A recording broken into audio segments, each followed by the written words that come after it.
Eh bien, bonjour à tous. Je suis aujourd'hui avec Bernard Faure. Ça fait un petit moment qu'on ne s'est pas vu. Bonjour Arnaud, c'est vrai. Comment ça va? Écoute, ça va très bien. Bon, je vais aller regarder, mais Bernard, tu nous as fait confiance dans le cadre d'OVNI Capital, je pense il y a 12 ou même 18 mois. Ouais, Donc, tu tout à étais fait. vraiment au début de Mmh, l'aventure. mmh. Moi, j'étais venu te chercher. Je me suis permis de te contacter parce que j'ai vu l'expertise que tu avais dans le secteur. Comment on définit ton secteur? Aujourd'hui, en français, on pourrait dire la durabilité. Le secteur de la Mmh. durabilité, en tout cas de la mesure et de l'amélioration de l'impact. La mesure, l'amélioration de l'impact et puis de la gestion aussi au quotidien de certains aspects de la mesurabilité, en particulier tous les sujets qui sont liés à l'environnement et à la santé et sécurité des collaborateurs. Ça, c'est sur la partie très concrète. Et puis, sur une partie plus stratégique, tout ce qui est effectivement les stratégies durables des boîtes, Ok. des entreprises. Donc, si vous êtes d'accord, pour tous les gens qui nous écoutent, on va parler de ton parcours, Bernard. Mmh. Comment tu as créé cette boîte-là il y a quasiment 20 ans, plus de 20 ans. Plus de 20 ans, oui. Comment elle a évolué. Mmh. Je crois que là, vous avez plus de 150 collaborateurs, enfin Ouais. quelque chose comme ça. Ouais, c'est ça. Les différentes opérations avec des partenaires financiers, Ouais. ce que ça t'a appris. Et puis, voilà, quand je t'ai rencontré, tu étais à une période un peu charnière, Mmh. commençais à lâcher un peu les rênes. Mmh. Et donc, j'aimerais bien, si tu es d'accord, parler un peu de tout ça. Ouais. Et surtout, parce que moi, j'ai besoin de progresser. Comme nous On tous. est en fin d'année, on est dans le cadre du closing du fonds OVNI. Et en fait, nous, on a deux instits significatifs qu'on peut pas citer, mais qui rentrent dans le fonds pour closer le fonds OVNI autour de 45 millions d'euros et peut-être même 50. Félicitations, Et qui vont, même si on connaît pas les noms. et qui vont me demander de mesurer certaines choses, d'améliorer mes pratiques.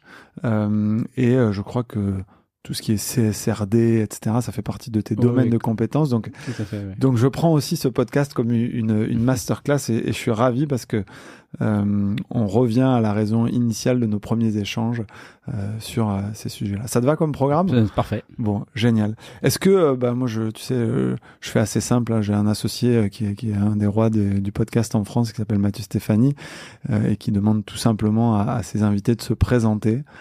Et donc, j'apprends de lui. Est-ce que tu veux bien, pour tous ceux qui nous écoutent, essayer de te présenter? Comment tu te définis aujourd'hui?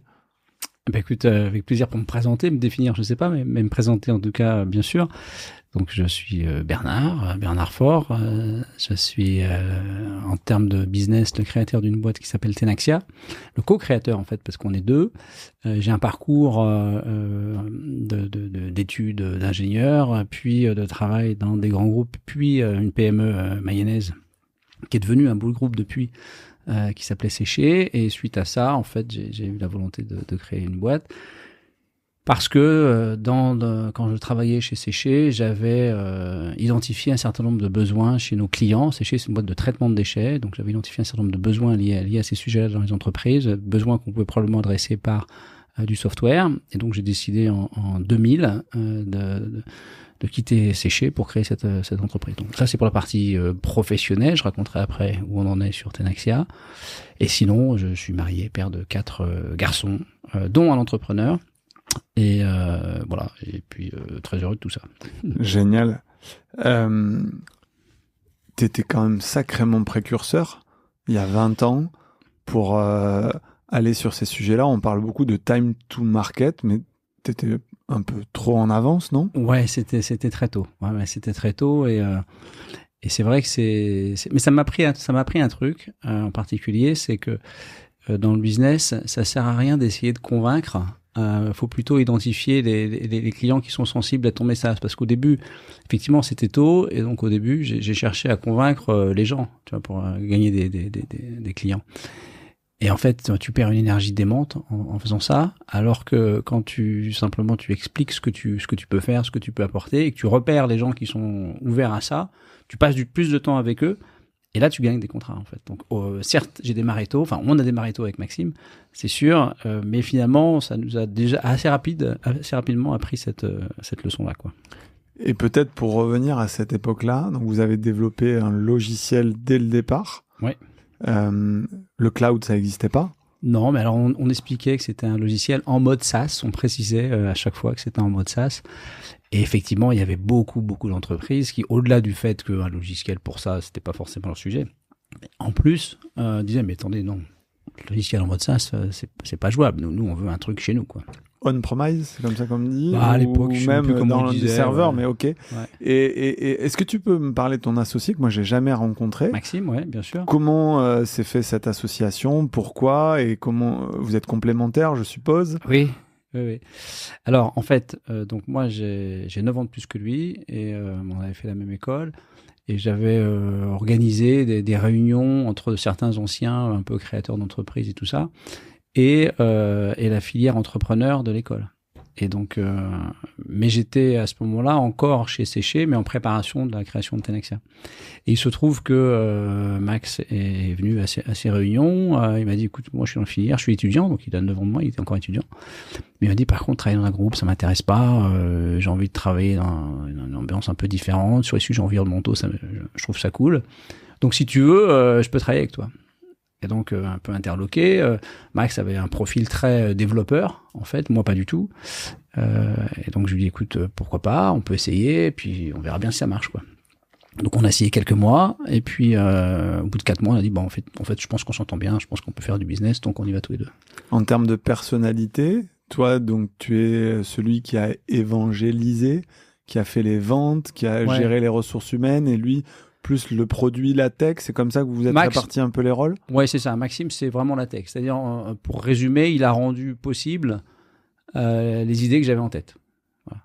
Et j'aurais été incapable de les rendre concrètes, d'en faire une réalité tangible. Et c'est Maxime qui a fait ça. Donc, il est l'homme de la tech chez nous. Et moi, je suis plutôt l'homme du business. Et puis, effectivement, du reste, du management, des finances. Ça, c'est plutôt les trucs qui me relevaient, qui me venaient.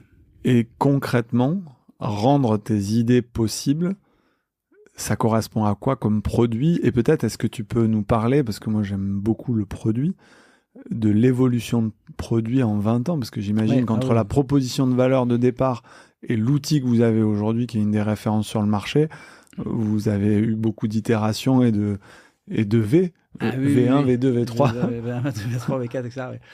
Oui, puis alors on a aussi élargi la gamme, si je puis dire, des fonctionnalités de l'application. Donc au tout début, en fait, moi je travaillais dans une boîte qui faisait de la gestion de déchets. Donc c'est-à-dire que son métier, c'était de traiter les déchets de ses clients. Et qui avait eu l'ambition de développer à l'époque un marché un peu nouveau pour elle, qui était les grands comptes. D'aller voir les grands industriels. Et moi j'étais commercial, en fait, dans cette boîte-là. Et on avait signé 2 contrats assez sympa à l'époque, un avec Rhodia et un avec Péchinet. Et dans les 2 cas, comme j'étais le commercial en charge de ces boîtes-là, dans les 2 cas, donc ça c'était en 99, ça date un peu, mais dans les 2 cas, les acheteurs, enfin nos clients en tout cas, m'envoyaient à moi tous les mois par la poste une disquette qui contenait un fichier Excel dans lequel je devais faire mon reporting pour leur dire, bah voilà, on a récupéré les déchets de telle usine chez vous aujourd'hui, on a fait tant, etc. Et j'envoyais ça par la poste. Là, je me suis dit, bon, c'est pas forcément une mécanique qui est super durable. Si ces clients-là ont 50 prestataires comme nous, ça veut dire qu'ils se tapent 50 fichiers Excel tous les mois sur des disquettes. Enfin, ça doit être un enfer total à consolider. Et donc, j'ai commencé à creuser, à m'intéresser au système d'information éventuel qui pouvait exister dans les boîtes sur ces sujets de déchets, mais de manière un peu plus générale d'environnement. Et je me suis rendu compte qu'il y avait à peu près rien du tout, quoi. Donc je me suis dit, là, quand même, là, on est sur des sujets qui vont forcément prendre de l'ampleur. Moi, c'est des sujets qui m'intéressaient déjà depuis longtemps. Donc je me suis dit, bah, on va peut développer une solution en SaaS, pour le coup, parce qu'il y avait en même temps la bulle Internet qui montait. Donc, pour moi, c'était évident que c'était des logiciels en mode Internet. Et en l'occurrence, j'ai été voir mon patron de l'époque pour lui dire, tiens, il y a un truc à faire. Il m'a dit, écoute, il y a sûrement une super idée, mais nous, on est des gens on n'est pas des informaticiens, on n'édite pas des logiciels, donc c'est une super idée sûrement, mais si tu l'as fait tout seul, quoi.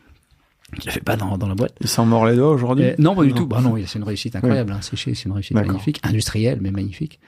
Et du coup, je dis, écoute, super, mais moi j'y vais. Donc j'ai démissionné, et puis après, rencontré Maxime, et puis on a créé la boîte tous les deux. Et donc, première proposition de valeur, plutôt gestion des déchets. Plutôt et ensuite, vous avez évolué vers... Voilà, alors plutôt gestion de déchets au début pour les entreprises industrielles et plutôt les industriels qui ont finalement pas mal de nuisances et donc de déchets.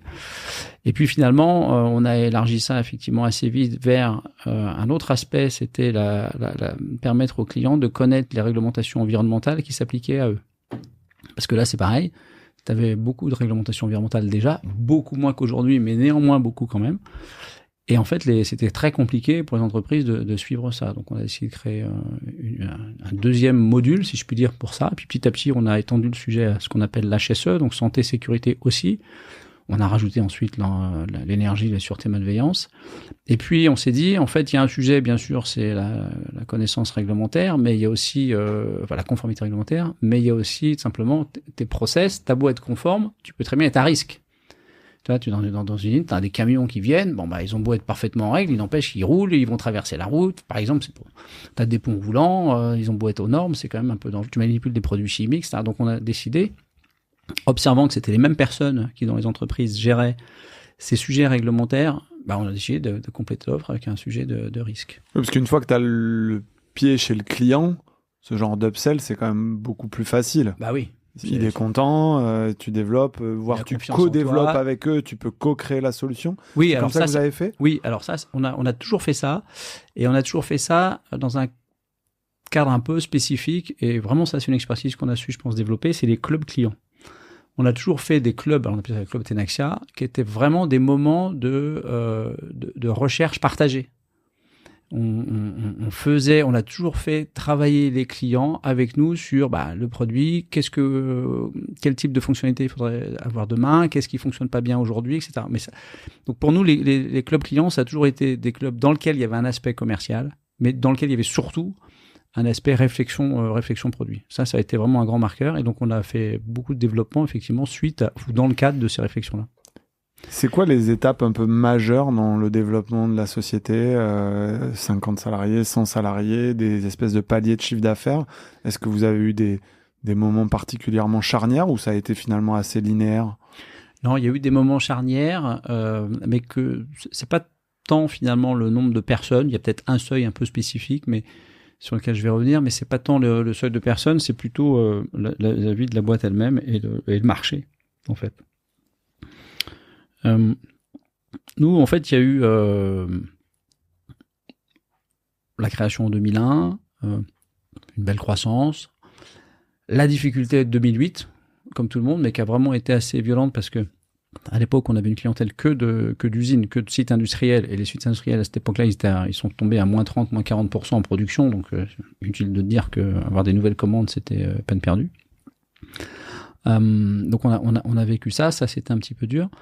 Et puis il y a eu des événements en revanche très positifs. Et il se trouve qu'en 2012, on a fait 2 opérations très sympas en termes de business.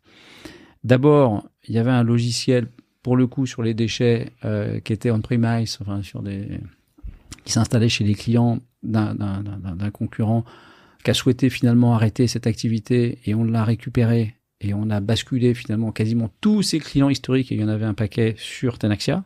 Donc là, d'un seul coup, on a eu un volant d'accélération qui était très fort.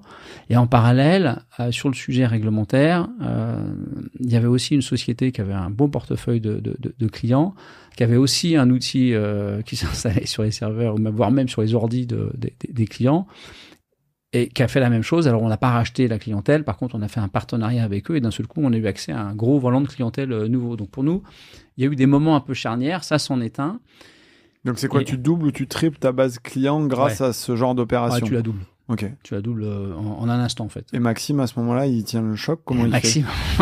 Maxime, il tient le choc.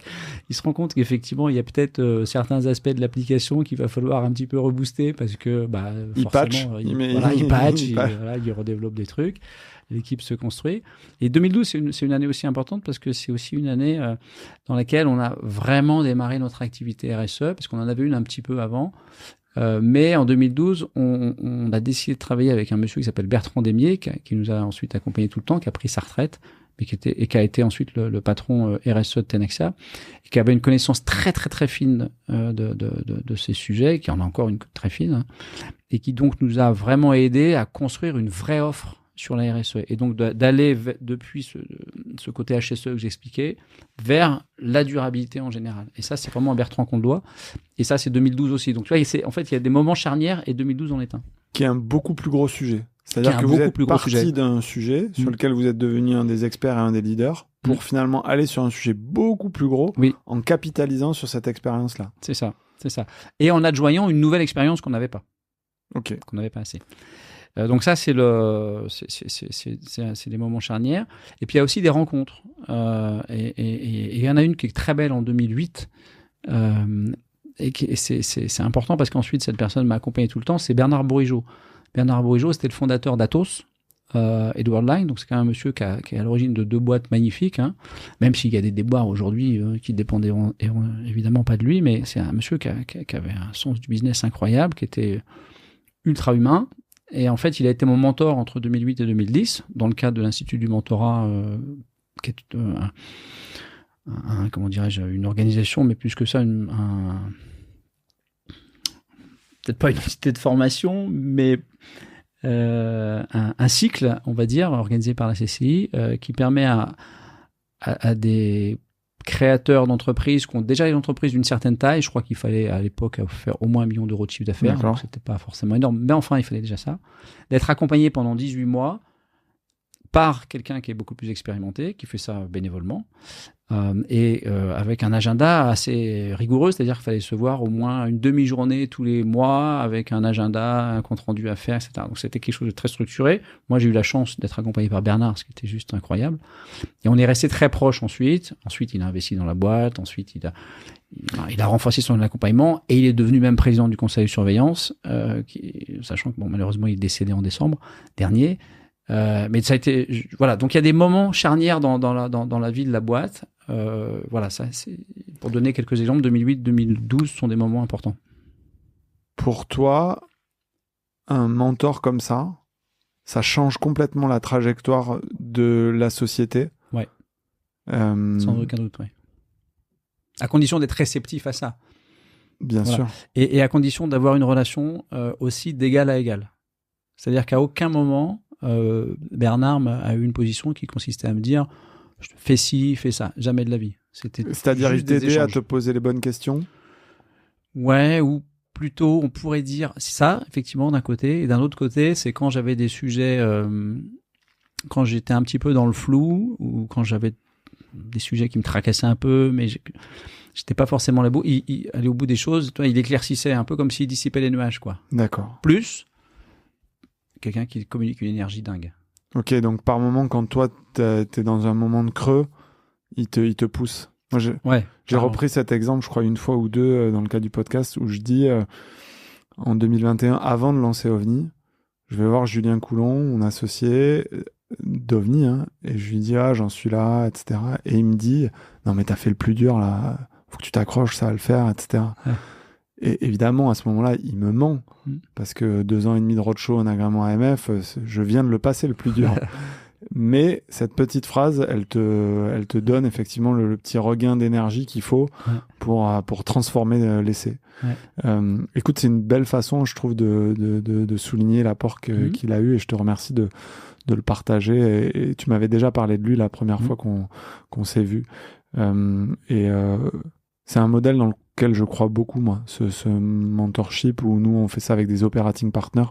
Et c'est aussi une des raisons pour lesquelles j'étais intéressé de travailler avec toi.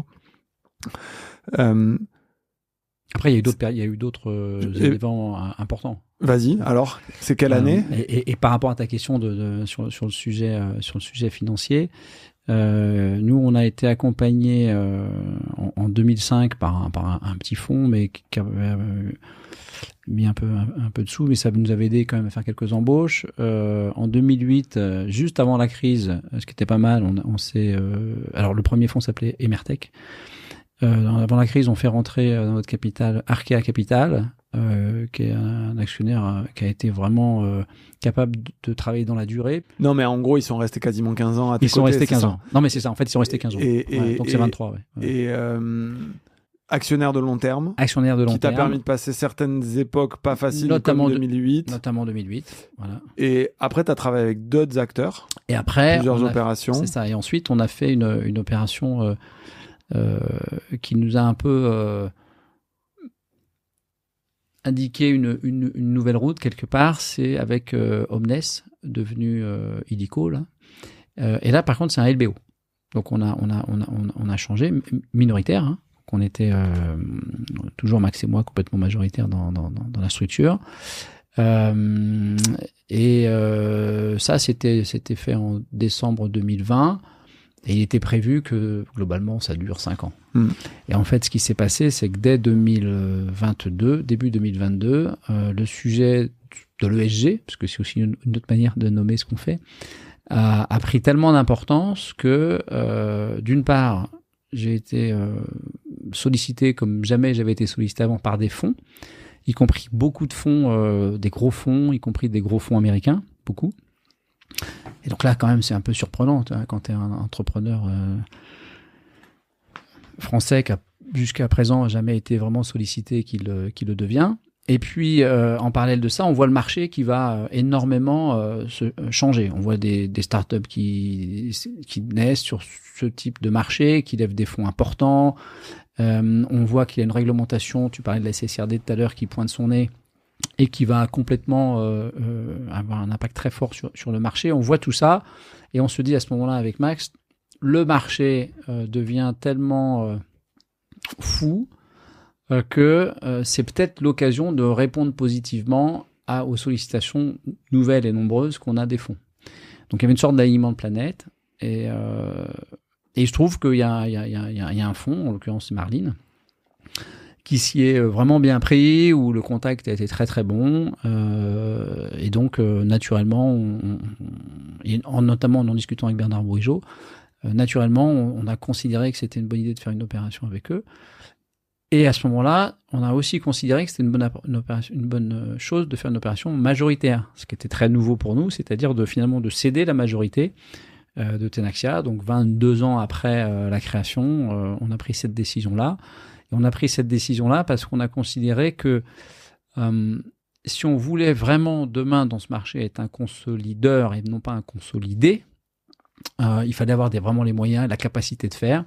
Et la meilleure manière, c'est vraiment d'avoir un fonds qui a à la fois une force financière importante et qui peut rassurer les clients, qui peut rassurer les boîtes qu'on va racheter, qui peut rassurer tout le monde parce qu'il est vraiment là derrière nous, quoi.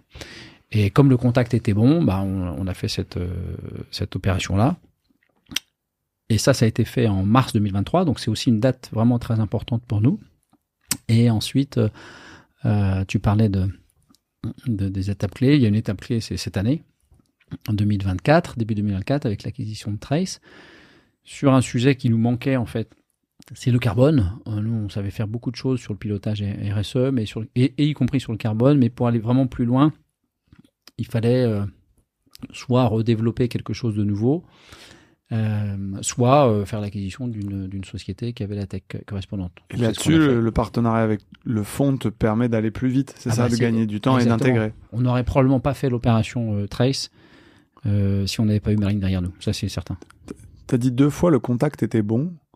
Il y a des entrepreneurs qui considèrent qu'un fonds, finalement, c'est quelqu'un qui te donne l'argent et puis peu importe, au moment de faire leur levée de fonds, ils ont 5 propositions. Et comment tu as mesuré ça et qu'est-ce qui a favorisé ton choix vers Omnes et puis vers Marlin?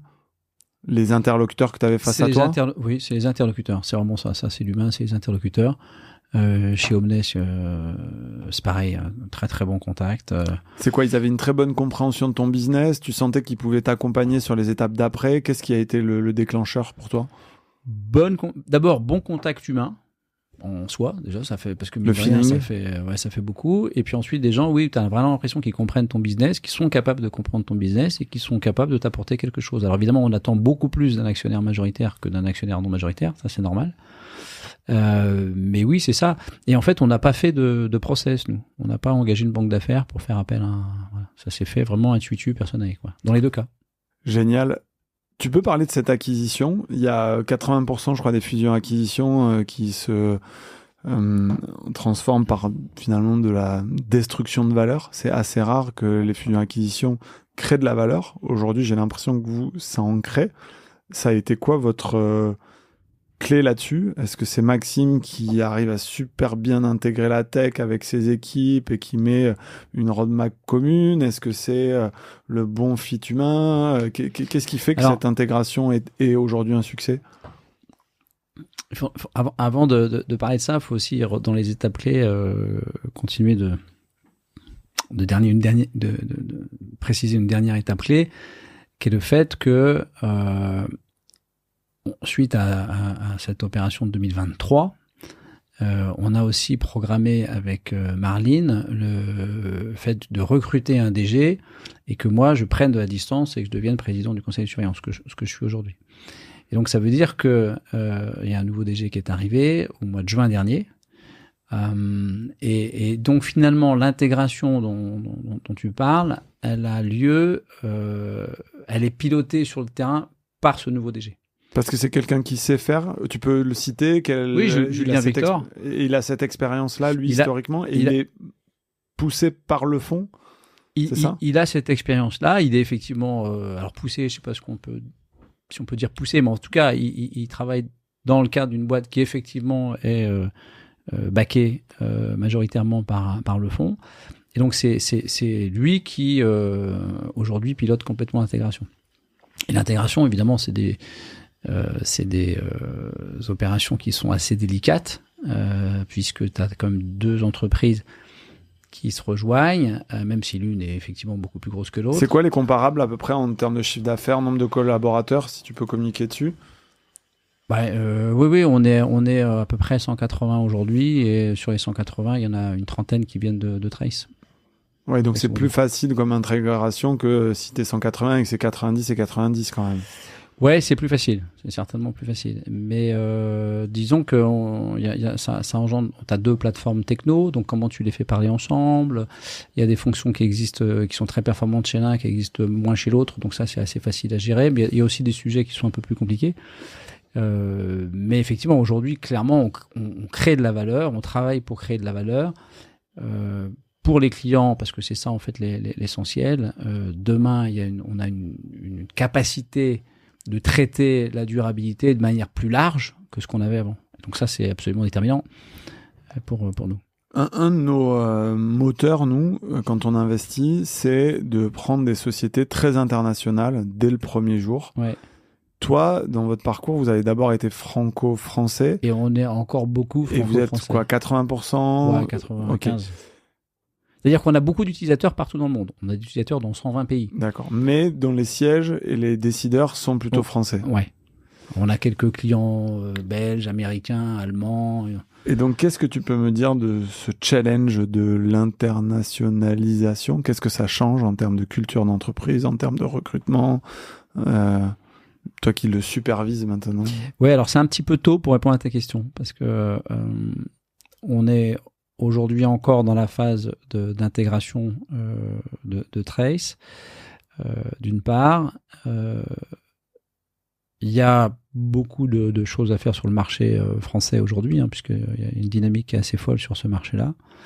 Et donc, on commence maintenant tout simplement à préparer la croissance internationale. Et là, il y a plusieurs choix possibles. L'un d'entre eux, bien sûr, qui nous intéresse beaucoup, c'est de faire une acquisition internationale. Ça nous paraît plus intéressant que d'essayer d'aller monter des bureaux à droite à gauche, quelque part de se disperser sur plusieurs bureaux. Voilà, on pense qu'une acquisition sera plus pertinente, donc on commence à travailler là-dessus. Mais du coup, on peut pas encore vraiment te dire, je peux pas encore te faire part d'une expérience internationale conséquente, quoi. Tu parles d'une dynamique de marché, donc on entend beaucoup parler en ce moment de la CSRD. Mm-hmm.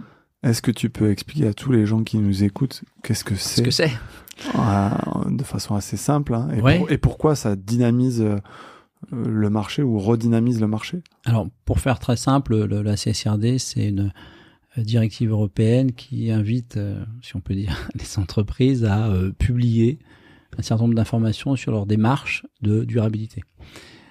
Simplement de faire ça dans un cadre qui est quand même très important, très conséquent, en suivant une démarche qui consiste à identifier ce qu'on appelle des enjeux matériels, des enjeux pertinents, c'est-à-dire les enjeux qui sont importants, mais en analysant à la fois est-ce que c'est un enjeu qui a un impact sur ton entreprise, et également est-ce que toi tu as un impact sur ça.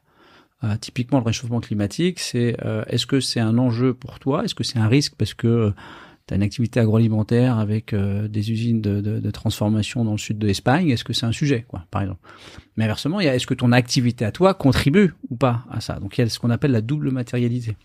Et ça, c'est très très européen, ça se retrouve pas ailleurs. C'est ce que j'allais dire. Si je suis un peu provoque, est-ce qu'on n'est pas, nous, les seuls en Europe à se préoccuper de ça, là où, côté États-Unis, les États-Unis, ils sont sur la simple matérialité. C'est-à-dire, est-ce que ça a un impact sur ta boîte? Est-ce que ça a un impact sur ta capacité à générer du profit? Voilà. Ils sont pas sur l'autre. Mais est-ce qu'ils vont y venir, d'après toi? Je sais pas trop. Avec les derniers résultats des élections, c'est peut-être pas la priorité. C'est pas certain non que ce soit leur priorité, ouais. Pas certain que ce soit leur priorité. Et donc, tu as une obligation, on va dire, pour les entreprises, de parler de ça, d'expliquer où tu en es, quels sont tes enjeux, comment tu les traites, et puis au fur et à mesure de rendre compte de ta performance. Ça, c'est, on va dire, la CSRD. Mais pourquoi il y a ça? C'est parce qu'en fait, le projet de l'Europe, finalement, est de faire en sorte que seules les entreprises, qui sont dans durable ou qui sont dans la transition ou qui s'engagent dedans, puissent demain facilement récupérer des fonds. Donc en fait, la préoccupation, c'est de forcer les entreprises à communiquer des informations pour que les investisseurs, pour que les banquiers puissent, en fonction de ça, décider ou pas d'allouer des sous à ces entreprises-là. Et eux-mêmes, les investisseurs, les banquiers, sont soumis à une pression de rendre compte de ce qu'ils font de leur argent sur cet angle-là. Donc en fait, c'est une pression qui devient très importante, qui finalement fait le lien complètement... En fait, on pourrait presque dire que les motivations de ce reporting extra-financier sont financières. Hein, c'est fait pour que l'écosystème financier en particulier puisse décider de bien allouer ses finances aux entreprises vertueuses. C'est une espèce de marche forcée. C'est une marche forcée. Où on arrive d'un côté et de l'autre et on met un peu tout le monde au pli. Voilà, parce qu'évidemment, quand une entreprise comprend que demain, l'accès au financement, encore une fois, de type prêt ou de type capital, peut être lié à sa démarche RSE, forcément, c'est un argument de plus pour que. Il n'y a que quand tu touches au porte-monnaie que tu fais réagir. Il n'y a pas que, parce qu'il y a aussi des entreprises dont les dirigeants sont très motivés par ces problématiques-là, mais il est évident que ça rend la chose incontournable, quoi. Donc c'est ça l'esprit qu'il y a derrière, si tu veux. C'est combien de clients aujourd'hui, Tenaxia ? C'est plus de 1000 clients aujourd'hui. Plus de 1000 clients et l'évolution du chiffre d'affaires année après année pour avoir les grandes... on est sur un trend d'à peu près 30% de croissance par an. Et les derniers chiffres d'affaires des dernières années, vous communiquez dessus publiquement, je crois ? On communique, cette année, on devrait être à peu près à 20 millions d'euros. Magnifique. Donc 0 à 20 millions d'euros. Ouais. Et 30% de croissance entre chaque année. Ça s'accélère en fait ces dernières années. Les trois dernières années, oui, il y a eu une accélération effectivement. En fait, c'est au début, tu as toujours les taux de croissance qui sont très élevés parce que tu pars de pas beaucoup. Bien sûr. Après, ça se stabilise et puis là, effectivement, c'est reparti de manière un peu plus, significativement plus importante.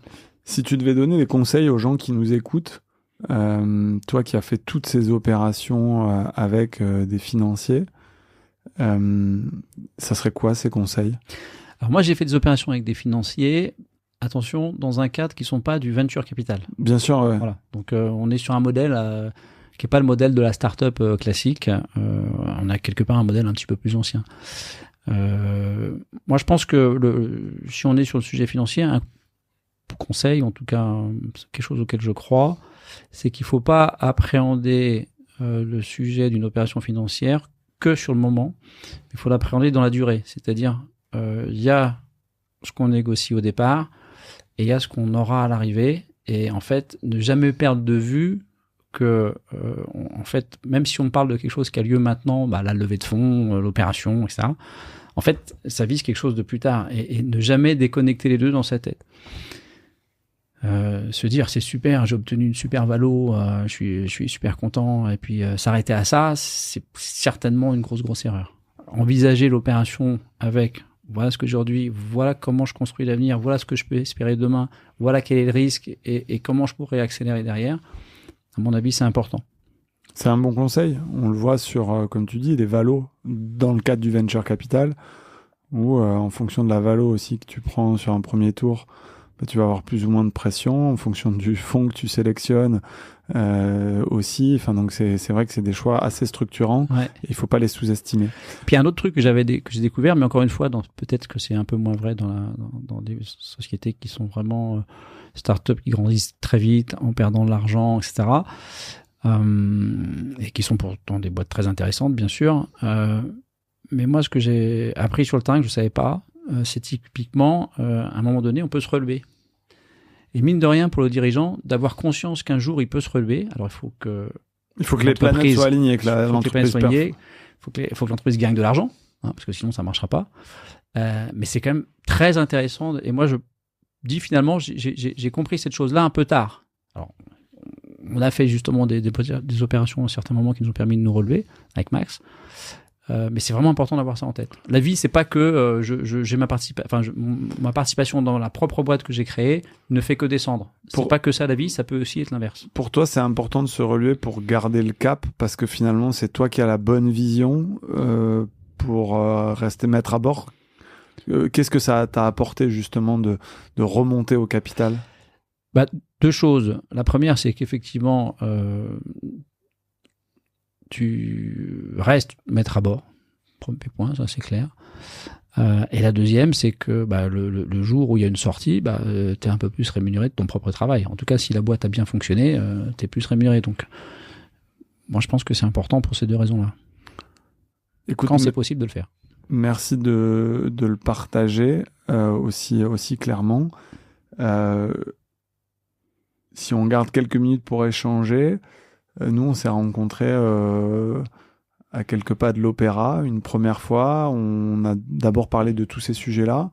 Moi, je t'ai indiqué que j'avais ce challenge-là au niveau d'OVNI parce que je sentais cette pression sur moi avec l'augmentation des fonds que je gérais, des acteurs institutionnels.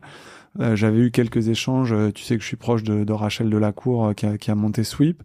Et j'avais un très beau succès, d'ailleurs. J'avais envie d'être très bien entouré. Qu'est-ce qui t'a fait basculer et où tu t'es dit ok, j'ai vu Arnaud, Augustin, j'ai envie de les soutenir comme 180 et on va finir probablement auprès de 200 entrepreneurs. Ça a été quoi le déclencheur à ton niveau? Parce que tu es aussi dans d'autres fonds, tu as peut-être une activité de business angel en direct. Est-ce que tu peux le partager? Oui, bien sûr, je peux partager ça. Moi, ce qui m'a plu chez vous, c'est votre personnalité, finalement. J'ai trouvé chez vous une âme d'entrepreneur. J'ai d'abord vu des entrepreneurs avant de voir des investisseurs, des financiers, en fait. Je dis pas que c'est une tare d'être financier, bien au contraire, c'est très bien. Mais vous aviez le couteau entre les dents, mais le couteau entre les dents de celui qui veut conquérir le monde comme un entrepreneur qui veut conquérir le monde, quoi. Et ça, j'ai trouvé ça cool. Et c'est ce qui m'a plu. Voilà. Et puis après, c'est vrai qu'en parallèle de ça, je monte une activité d'investissement dans des fonds, c'est vrai, mais aussi dans des entreprises, plutôt de type logiciel, B2B, applicatif, parce que c'est un peu ça que je connais et je ne veux pas m'aventurer à autre chose. Et avec le souhait pour les quelques entreprises dans lesquelles je vais investir, où j'investis, de les accompagner en apportant vraiment quelque chose. Finalement, à la mode de Bernard Bourigeaud. Alors, j'allais y venir, mais c'est encore mieux si ça vient de toi. Tu as envie de retransmettre et de redonner une partie de... Ouais, ce que j'ai vécu, c'était honnêtement tellement bien que j'ai envie de le faire aussi dans l'autre sens, en fait. T'as commencé déjà ? Ouais, j'ai commencé, ouais. Ça t'apporte quoi ? C'est passionnant. D'abord, il y a une forme de... de renaissance un peu. Tu retrouves alors j'investis pas dans des boîtes qui viennent de démarrer, mais quand même dans les entreprises un peu jeunes, et donc tu as une espèce d'énergie qui est assez dingue. Alors j'en ai pas beaucoup aujourd'hui, hein, je veux pas non plus faire croire trop de choses, mais ensuite c'est assez valorisant de dire tiens, je sais déjà des trucs, ou il y a des trucs je sais qui savent pas et que je vais leur apporter. Ça, mine de rien, c'est une satisfaction personnelle qui est réelle. On verra si effectivement dans quelques années tout ça produit des bons résultats, mais j'en doute pas beaucoup. Donc voilà ce que ça m'apporte, et puis c'est des relations one-to-one avec des gens, quelque part on se choisit en fait. Moi je les choisis, ils me choisissent aussi, c'est de la relation humaine, donc c'est de la relation humaine, c'est du business, c'est de la transmission, c'est, je l'espère, aussi des plus-values demain. Enfin, c'est une forme d'accomplissement pour toi de te dire bon bah je suis arrivé à ce stade-là où je peux prendre du recul sur l'opérationnel, je peux effectivement soutenir d'autres entrepreneurs, et quelque part je vais essayer d'être l'équivalent d'un Bernard Bourigeaud dans 2, 3, 4, 5 sociétés. Moi je suis assez convaincu que, comme tu dis, il faut pas en avoir beaucoup si tu veux avoir une création de valeur assez forte. Nous, ce qu'on fait, c'est que, tu le sais, on travaille avec des operating partners. Parce que tu vois, nous, sur OVNI Venture, on va avoir 30 lignes. Évidemment qu'on va être au board et qu'on va suivre les lignes. Mais à un moment donné, si on veut créer beaucoup de valeur, il faut qu'il y ait des entrepreneurs qui sont LP chez nous, qui nous aident. Et moi, je prends toujours cet exemple-là sur Acceptio, où Antoine Bonavita a beaucoup plus de valeur ajoutée que moi, et j'ai pas honte de le dire, pour accompagner Romain Bessuge et Delphine Dorseuil. C'est évident. Mais oui, tout à fait. Et puis chacun sa zone de compétence, chacun sa valeur ajoutée, hein, de toute façon. Toi, ta mission, c'est de faire en sorte que l'entreprise dans laquelle tu investis ait, à travers toi, les bonnes ressources financières d'abord, évidemment, mais pas que. Et d'autres personnes apportent autre chose, quoi. C'est normal. Merci. Écoute, si on clôture cet épisode, je crois qu'on a pas mal balayé les thèmes, sauf si tu veux en aborder un que j'ai oublié dans tout ce qu'on s'était dit. Il y a quelque chose que tu voudrais rajouter ? Non, pas spécialement, si ce n'est que faut pas oublier que l'entreprise, c'est vraiment une aventure humaine, et que on est dans un monde quand même qui est de plus en plus incertain, de plus en plus complexe, qui va très très vite, et que je pense que il faut vraiment faire attention à garder beaucoup d'humanité dans le management des équipes, parce qu'in fine, moi je vois 20 ans après, ce qui reste, c'est d'abord les relations que tu as construites avec les gens dans l'entreprise, enfin, et puis bien sûr à côté, mais au final c'est quand même ça qui te nourrit le plus, quoi. Et le fait de savoir que les gens sont bien dans l'entreprise, je pense que c'est important. Donc voilà, l'aventure humaine, enfin on est des aventuriers de l'humain, quoi, en fait. Moderne. Ouais. Moderne de l'humain. C'est un super message de conclusion. En tout cas, moi j'en suis convaincu, hein. La phrase d'accroche de ce podcast, c'est la plus grande de nos richesses ne se mesure pas en millions. Et moi, je suis convaincu que c'est la force de nos relations en one-to-one avec nos souscripteurs des fonds, avec des fonds partenaires, avec les entrepreneurs qu'on finance, qui fait à la fois la beauté de l'aventure, mais qui fait aussi sa performance. Donc tu prêches un convaincu. Merci à tous d'avoir passé ce moment avec nous. Si vous avez besoin de contacter Bernard, c'est quoi, LinkedIn ? Ouais, LinkedIn, ouais. Un petit ouais, LinkedIn. Bien, il répond, parce que moi, je crois que je suis passé par là, hein, ou peut-être par un mail. Je suis pas forcément très rapide à répondre. Et peut-être une relance. Oui, mais tu m'as répondu, je pense, quelques semaines après. Donc, Bernard répond. Il y a certains entrepreneurs où je vous dirais, n'essayez même pas, mais je sais que tu le fais. Bonne continuation. Merci de ta confiance. Il y a un article d'Adrien Lelièvre dans Les Échos la semaine dernière qui parle des VC et des investisseurs qui font des podcasts. Et donc, je soulignais que les podcasts, c'est aussi pour nous une manière de remercier des gens qui nous ont fait confiance au tout début de notre parcours. Et effectivement, j'ai regardé pendant notre discussion, tu étais le 70e OVNI. Waouh. Donc, Vraiment, merci à toi, merci vraiment au tout début de cette aventure et un peu comme toi, comme les étapes que tu as racontées, avoir franchies, on est en train d'en franchir des belles. Et dans quelques années, j'espère qu'on regardera ça de la même façon que toi, avec un regard assez positif sur tout ce qu'on est en train d'accomplir. Et je ne doute pas de votre succès. Merci beaucoup d'être venu et à vous tous qui nous écoutez. Et puis à très bientôt pour un nouvel épisode. Salut. Salut.